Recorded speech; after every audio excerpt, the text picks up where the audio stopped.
What is going on, y'all? Side Perspectives, GeoFlex here, enjoying me a beautiful end of the March lunch, and it just happens to be March 31st, which is International Day of Transgender Day of Visibility. So, I got on my shirt, Protect Trans Folks shirt, and I'm at work, but I'm on break, so I'm about to enjoy the next 20-30 minutes of this break before I walk on back over to the office and get back to work for the next 4 hours. But the reason I'm making this video today is just, again, I've had the privilege to be out of the closet and to be visible for nearly 8 years at this point. So, or 7 years, I should say, at this point. So I came out the closet October 11th, 2018, which October 11th is National Coming Out Day as it pertains to the LGBTQ plus community. And I came out the closet October 11th, 2018. I started gender affirming hormones July 10th, 2019, and it is now March 31st, 2026.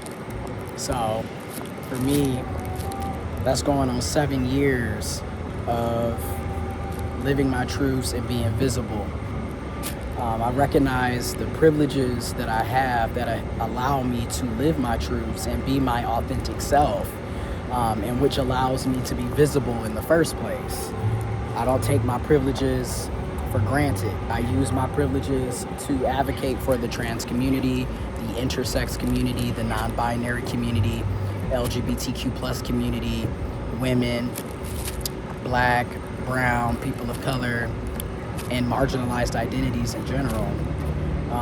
But speaking as it pertains to the transgender community under the transgender term, which is an umbrella term. So people that are gender fluid, gender queer, people who are gender non-conforming, non-binary fall under the transgender umbrella term. Now, if you've been following me, you already know a lot of my story, a lot of my background. I was born intersex. I was never male or female to begin with. So for me, it's a lot of advocacy and work around advocating for the LGBTQ plus community with an emphasis on the transgender and intersex community, because a lot of times we're left out. And currently, this has been an ongoing issue, but when you see what's going on currently with attacks against trans people having bodily autonomy, having access to going to the bathroom, playing sports, accessing gender-affirming healthcare, housing, jobs, you name it, having the proper legal documentation, such as your identification, your license, your ID, your passports. All of these things are under attack for the transgender community. And as we talk about transgender, International Day of Trans Visibility is so important to discuss that and to highlight, yes, some of us are able to be visible, but all of us are not able to be visible because of transphobic laws and legislations and ideologies and beliefs. To me, it's more than just being visible. It's more than just existing. We deserve the same opportunities to live and thrive in society as our cisgender counterparts. And that's in every aspect of life. That's from having a job to being able to purchase a car or purchase a home or rent a home, to having healthy, loving, supportive, romantic relationships, family members, platonic friendships, colleagues, co-workers, things of that nature. So I just want to let it be known, I'm visible for those who are unable to be visible, but I'm also doing my part using the privileges that I do have to advocate for the transgender community. When we think about black and brown trans women, trans girls, trans feminine people, they are disproportionately being murdered and killed in our communities for being trans women, for being trans feminine people, particularly for our black and brown women and women of color in the trans community, feminine people of color in the trans community.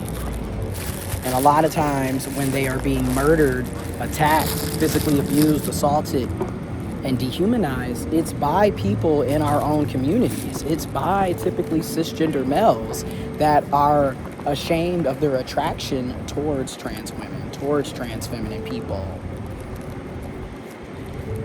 And then also as a trans man, you know, I'm born intersex. I'm an intersex transgender man who happens to be gay, queer, pan. You know, I'm every bit of the rainbow. Something that I always think about too is our trans men, our trans, brothers and trans masculine people are also under attack, right? Like when we talk about reproductive freedom and rights, and we talk about abortion access and access to healthcare and reproductive justice, that also includes trans people. A lot of times when we're talking about reproductive rights and freedoms, the focus is specifically on cisgender women, and trans men and trans masculine people and intersex men and intersex people are also losing reproductive rights and freedoms, also losing bodily autonomy. We need to be a part of those conversations just as much as our cisgender women, as our cisgender female counterparts.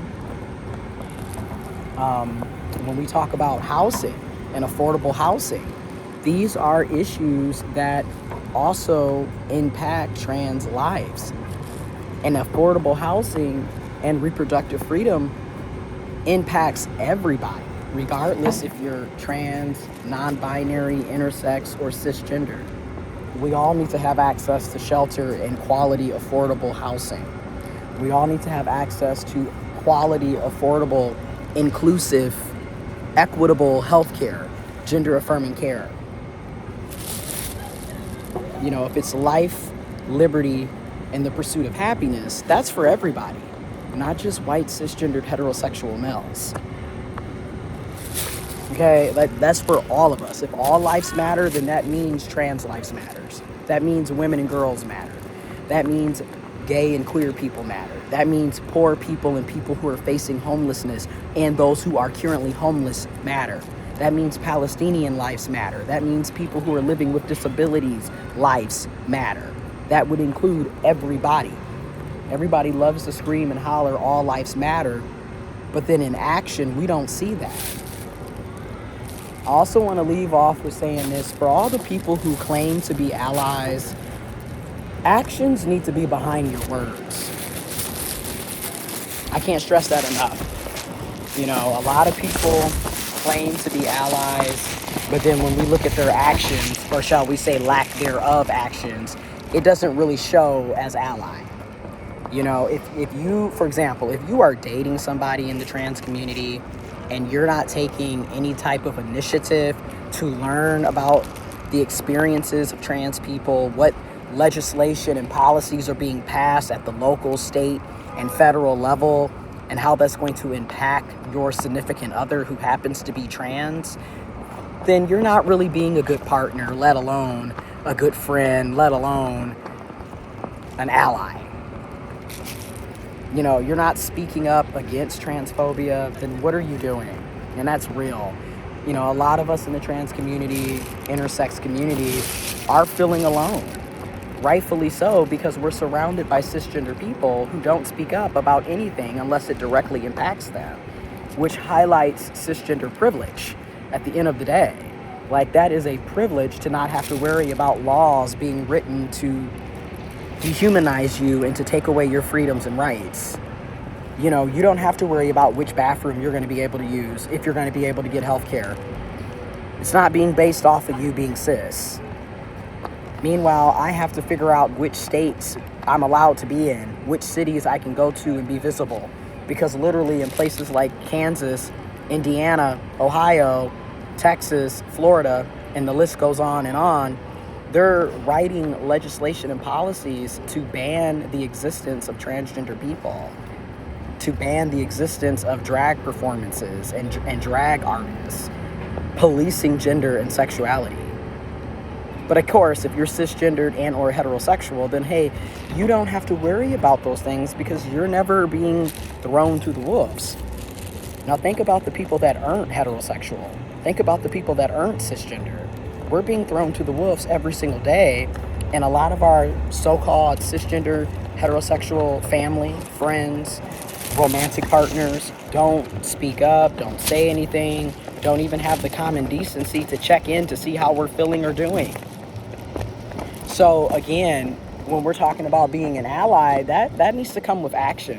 Can't just be you self-proclaiming to be an ally and then your actions are showing nothing behind it. As the cliche saying goes, or the cliche quote, actions over words. You can talk a mile a minute. That doesn't mean jack shit at this day and time and day. You know, you're either going to be moving with actions to show that you care about trans folks, show that you support trans people.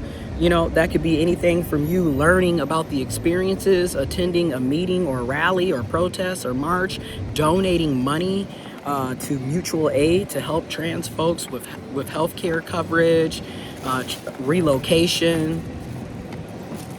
That could be you checking in on someone that you know in your family, in your community, in your friend group, your romantic partner, checking in to see how they're feeling, if they need any support, giving them a hug, or just giving them a shoulder to lean on or cry on. There's so many ways to show up. So, and there's more than one way to show up, right?